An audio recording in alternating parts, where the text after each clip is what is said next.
Olá, meus irmãos, esse é mais um vídeo do nosso canal Remédio do Milênio, esse é o 20º vídeo, né? Então, assim, antes de começar o que eu prometi no domingo passado, eu quero abrir um parênteses aqui para falar sobre algo muito importante.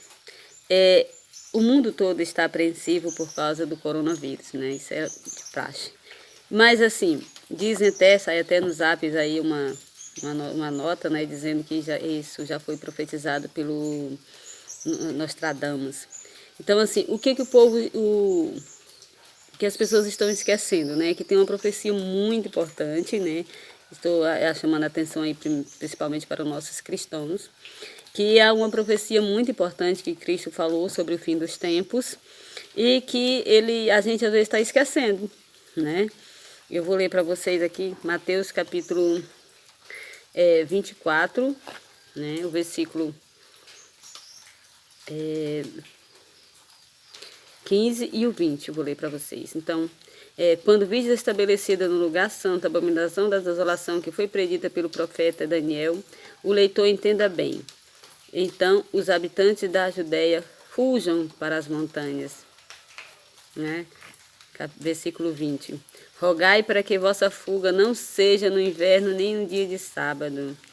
Então, gente, o que eu quero chamar a atenção para vocês é quantas pessoas já têm morrido, né, em avalanches, em desmoronamentos, em enchentes.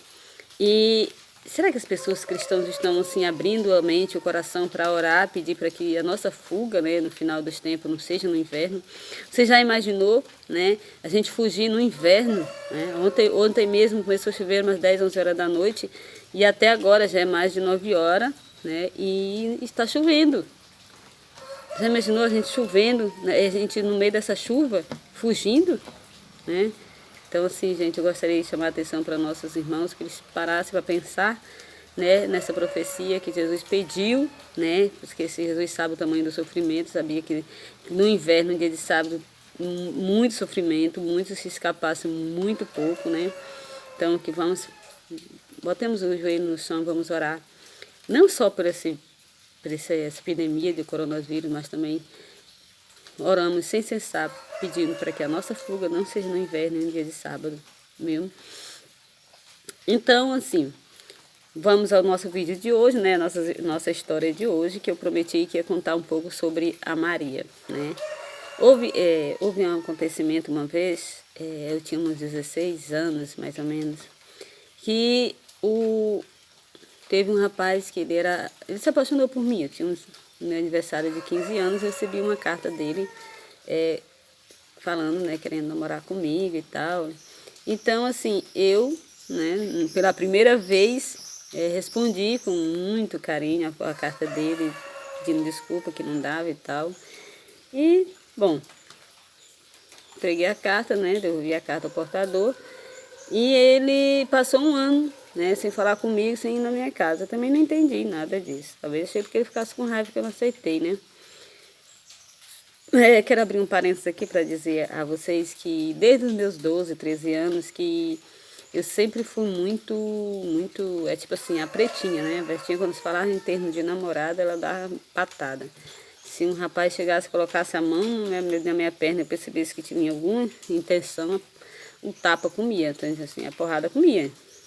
E se falasse namoro comigo, mandava ele me deixar em paz, se catar, sei lá.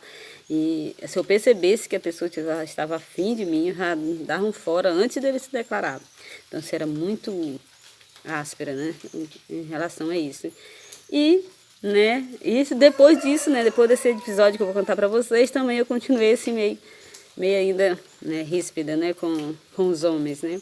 Mas eu não sei o que aconteceu, né, com esse rapaz nessa época, que eu tinha uns 15 anos, que eu respondi ele com carinho e tal. E passou um ano sem, como eu disse, passou um ano sem nos ver. Com um ano depois que eu tinha visto essa carta, ele apareceu, meus pais estavam viajando nesse dia, ele apareceu lá em casa por acaso, ia passando e se encostou. E só estava eu e meus irmãos. Então a gente resolveu, né, querer saber dele por que ele tinha desaparecido, tinha passado tanto tempo sem aparecer, um ano, né? E ele foi abrir o jogo, né? Disse que contou na frente de todos os meus irmãos, né? que era apaixonado por mim, mandou uma carta para mim, eu respondi a carta para ele com muita grosseria, dizendo que, que ele não me merecia e blá, blá, blá, blá, blá, blá. E eu estranhei, eu falei, ó, eu nunca escrevi uma carta dessa. Não, ele insistiu, você escreveu sim, eu li, eu só não te provo agora, tá? Eu só não te provo agora porque eu, na hora, eu me zanguei e rasguei a carta. Então, assim, eu não posso te provar que tu falou escrever, mas tu escreveu sim, estava lá, estava escrito na carta, você escreveu dizendo que que eu não te merecia e falou mais algumas coisas lá, eu lembro muito bem dele falando sobre isso, né? Que eu tinha dito na carta que ele não me merecia. E eu continuei insistindo que eu não tinha escrito aquilo, né? Para mim era até novidade ter escrito carta com tanto carinho para ele. E ele insistiu dizendo que eu tinha escrito. E eu sei que começamos a discutir sobre isso. E de repente ele puxa a carteira do bolso e mostra a carta, não é? Então, né, eu fui ler a carta na presença de todos os meus irmãos, né, inclusive nos acompanharam, né, a leitura da carta, e foi comprovado que não tinha nada daquilo que ele tinha dito, que eu tinha dito para ele, que eu tinha escrito para ele. Então, assim, na mesma hora ficou um silêncio, né, nós nos entreolhamos, né, e sacamos que ele não sabia ler e nem escrever. E que alguém tinha escrito a primeira carta, né, se declarando para ele, né, se declarando para mim, e tinha escrito também, e tinha lido a segunda carta, que foi a que eu mandei para ele, só que distorceu totalmente os fatos, né, o que eu tinha dito. E, bom, mudamos de assunto, né, pedimos para ele ficar, a minha irmã pediu para ele ficar, para dormir, que já era tarde, e ele resolveu ficar. Umas tantas horas da noite, às 9 horas da noite, minha irmã, não sei o que deu nela, chamou pra gente jogar um dominó. No interior, nessa época, não tinha televisão, não tinha nada disso, né? E fomos fazer jogar um dominó. Então minha irmã disse, é muito sem graça jogar dominó sem ser apostado, vamos apostar. E ela chamou para apostar um beijo. Ué, que história é essa de apostar beijo? E eu falei, não vou apostar beijo, né? Mas acabei apostando, né? Caindo na onda dela e apostando esse beijo. Bom, e só que depois eu não quis pagar, né? Então, mas já passou dos 6 minutos o nosso vídeo e nós vamos continuar no próximo domingo. Então, um forte abraço, né? Eu conto essa história no próximo domingo para vocês. Tchau.